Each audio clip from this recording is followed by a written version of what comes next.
Gənclərdən çox eşidirəm. Məsələn, müəllimə, insan əziyyəti ilə qazananda yaxşı bir günə çıxa bilmir. O qədər uşaqların beynini yeyiblər ki, o qədər gənclərin beynini yeyiblər ki, hamısı elə bilir ki, çoğunluq elə bilir ki, insan öz əməyi ilə özünə yaxşı bir gün, yəni yaxşı həyat qura bilməz. Ancaq pis yolla özünə yaxşı bir həyat qura bilərsən. Bahalı bilmirəm, telefon ala bilərsən, maşın ala bilərsən. Fərq budur ki, üzr istəyirəm, rahat yolla pul qazanan direkt alır. Amma əziyyətlə qazanan biraz gözləyir, stres keçirir, biraz qazanır. Mesela mən illərdir en son model iPhone çıxanda mən onun bir neçə alt modelini alırdım. Bir de işlənmiş alırdım ve onunla da qurur duyurdum. Elə qururla onu istifadə edirdim ki, deyirdim ikinci əldi. Heç kim inanmırdı. Deyirlər ki, gözə dəyməsin deyə deyirsiniz müəllimə. Mən bunu sizə, yəni gənclərimizə, uşaqlarıma bildirməyə çalışıram ki, əziyyətlə də istədiyin bahalı telefonu ala bilərsən, istədiyin maşını ala bilərsən, istədiyin yerə gəzməyə gedə bilərsən. Amma rahat yolla qazanmanın fərqi nədir? Tər tökəcəksən, hərdən bezəcəksən, hərdən ümidin üzüləcək, bəzən olacaq həyatdan küsəcəksən, amma pes etməyəcəksən. Mən illərdir, yaxlaşıq 10 ilə yaxındır özümə maşın alacağım deyə xəyalını qururam.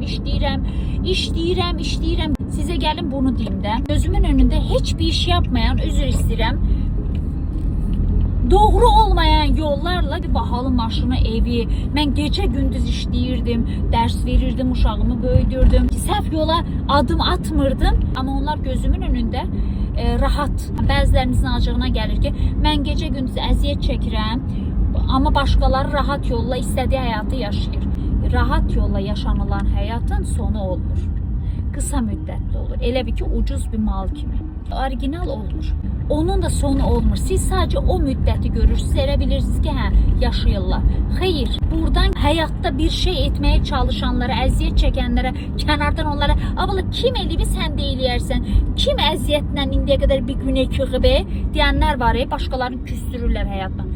Kim deyirsə qəllət edir. Bax, bunu mən deyirəm. Möhürümü də, imzamı da atıram altına. Əziyyətlə də gözəl həyat yaşaya bilirsən. Bəli, başqaları villada yaşayır.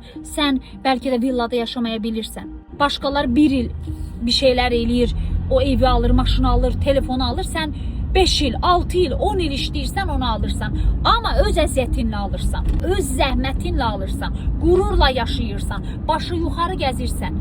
Mən bunu sizə sübut etməyə çalışıram. Mənim şirin çaylarım, bütün gənclərim, öğrencilərim, şagirdlərim, kim sizi buradan soyudursa, pis yola vadar edirsə, biri bir şey qazanıbsa demək ki, pis yolla qazanıb. Kim deyirsə qəllət eləyir. Bəli, pis yolla qazananlar da var, amma halal yolla da gözəl həyat yaşaya bilərsən. Mənim maşınım məsələn lüks bir maşın deyil başqalarının yanında, amma mənim üçün lüksdür. Çünkü öz əziyyətimlə almışam. Ayağımı yerdən qaldırır, hamsterdır. Hər yerə girib çıxa bilir. Balamı istədiyim yerə götürüb gəzdirə bilirəm. Ümidinizi üzməyin. Negativ, ay halal yolla bir günə çıxa bilməsən deyənlər də özləri üçün deyirlər. Başlarına armud düşsün. Əvvəl axır o uğuru qazanacaqsın. Əsas odur ki, pes etmə. Bir dəfə, iki dəfə əziyyət çəkib, ay yoruldum, həyat mənim üzümə gülmədi. Həyat kimin üzünə gülür? Əmi deyizim. Verirəm, əmi. Tamam, öptüm, sevirəm sizi. Telefonum da mənə xeyirli olsun. Allah hamısına nəsib eləsin. Verirəm, əmi, verirəm. Tamam.